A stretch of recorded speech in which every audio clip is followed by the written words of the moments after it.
Guido, le cauchemar des fausses accusations. Là, il faut s'accrocher. Le conte de fées du début se transforme peu à peu en cauchemar. Guido a fini par être accusé d'actes de pédophilie sur son fils de 5 ans. L'enquête pénale a établi qu'il ne pouvait pas avoir fait ce dont on l'accuse. En dépit de cela, voilà maintenant 5 ans que Guido ne voit plus du tout son enfant. La mère a changé de version chaque fois qu'elle s'adressait à un interlocuteur différent. Elle a changé par 2 fois de canton. Les services de protection de l'enfant et le service pédopsychiatrique en charge de rétablir les contacts avec le père ne le font pas. Situation actuelle, l'enfant est perturbé psychiquement et le lien père-enfant est très abîmé. Extrait. Monsieur retraité s'occupe de l'enfant, madame travaille. Elle sort seule le soir, se rend fréquemment chez sa sœur qui tient un salon de massage dans un autre canton et d'où elle rentre avec beaucoup d'argent. Et puis, un jour, emmenant le petit, elle s'en va. Par SMS, Guido apprend qu'elle a quitté le domicile conjugal pour s'établir chez sa sœur. Quel choc! Il faut d'abord attendre 6 mois avant que le tribunal atteste de la nouvelle situation des époux et décide d'un droit de visite. 6 très longs mois où Guido ne voit pas son fils du tout. Puis, il arrive que l'enfant ne soit pas là lorsque Guido vient le chercher. La mère dit qu'elle ne le présentera pas. Il ne s'agit pas seulement de faire valoir ses droits dans ce genre de situation. Face à des autorités débordées et à des études d'avocats saturées de clients, encore faut-il savoir se vendre, intéresser l'avocat à sa cause, bousculer un peu pour obtenir des rendez-vous. Ça, clairement, Guido, poli et respectueux des conventions, ne sait pas le faire. Insister en plus auprès de gens socialement si importants, ça ne se fait pas. Il a donc toujours attendu patiemment que les affaires suivent leur cours, persuadé qu'elle le ferait.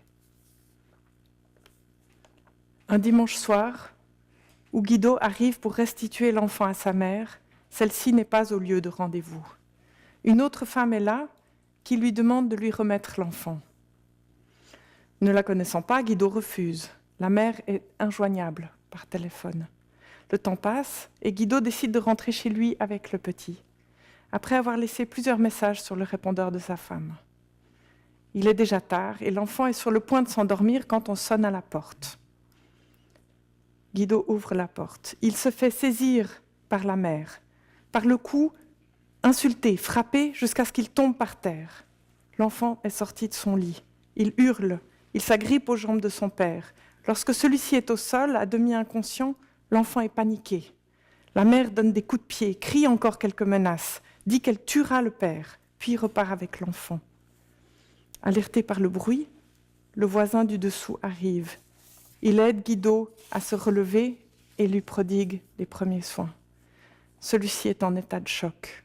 Il tremble, il a peur, il a mal, il a de la peine à reprendre son souffle. Le voisin prend plusieurs photos de son visage et de son corps, où on voit des traces de griffures, des ecchymoses en formation, des débuts d'œdème, et lui suggère de se rendre à la police. Ce sera fait le lendemain, après un passage chez le médecin pour se soigner et obtenir un constat de coup. Au commissariat, relatant les faits et transmettant le rapport médical qui vient d'être établi, montrant les photos aux agents présents, Guido dit qu'il désire porter plainte contre sa femme pour coups et blessures. À ce jour, donc 5 ans plus tard, cette plainte n'a connu aucune suite. Les visites du petit chez son père reprennent tant bien que mal. Et puis, quelques mois après la sauvage agression dont il a été victime, à 6 heures du matin, Guido est réveillé par la police, qui vient le chercher à son domicile.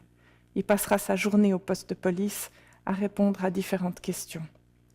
On fouille son appartement, on saisit son matériel informatique qui sera analysé en détail. Pédophilie et pédopornographie, c'est ce dont Guido est accusé. Au commissariat, on montre à Guido une vidéo du petit, où on voit celui-ci mimer des gestes obscènes et se masturber, utiliser une peluche comme outil de plaisir. C'est horrible, c'est atroce. En même temps qu'il est révulsé pour son petit garçon, Guido saisit la situation dans laquelle lui-même se trouve, puisque c'est lui qui est accusé d'avoir filmé la scène. Malgré l'impossibilité matérielle d'emblée évidente pour Guido d'avoir tourné cette vidéo, en dépit de ses dénégations, du manque de preuves, il faudra 4 ans pour qu'une ordonnance de classement soit prononcée. Guido n'a plus pu avoir aucun accès à son fils, ce jusqu'à ce que le jugement soit rendu.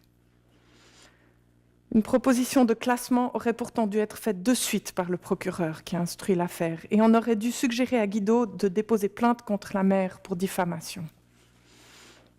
APE et tribunaux civils n'acceptent aucune mention qui serait faite du contenu de la procédure pénale, susceptible de remettre en cause les compétences parentales de celle qui, de toute évidence, a fabriqué un dossier à charge. Le rapport de l'OPE préconise que, au vu de la forte opposition de l'enfant, les visites ne pourront reprendre que s'il accepte de rencontrer son père. L'enfant refusera toutefois de voir son père. Devant la psychiatre qui s'étonne, Guido dit qu'il s'y attendait, convaincu que la mère dit à son fils de ne pas lui parler. « Mon fils est vivant, mais c'est comme s'il était mort puisque je ne peux plus le voir. Mais je sais qu'il n'est pas mort, alors c'est compliqué, vous comprenez ?» Le souvenir d'un arrêt sur une aire d'autoroute à l'issue d'un week-end passé ensemble, où l'enfant lui aurait dit « En arrivant, on va faire comme si on était fort et on ne pleurera pas, hein, papa ?» lui met des sanglots dans la voix. « Tais-toi, écrase et paie !» C'est le message implicite adressé aux pères divorcés par des femmes revanchardes dans un pays qui laisse faire, qui assiste, complice à l'exclusion du père de la vie de ses enfants. Si le père pouvait disparaître complètement, ce serait tellement bien. Ce message est si clair que certains en viennent à sauter la vie. Si nous ne réagissons pas, nous sommes complices. Un jour, nos autorités devront présenter leurs excuses à tous ces enfants amputés de leur père, privés de leur famille paternelle, parce qu'on refuse de considérer que le droit d'être en contact avec ses 2 parents de manière régulière, hors situation de maltraitance avérée à laquelle on ne peut pas mettre fin, est un droit inaliénable de l'enfant.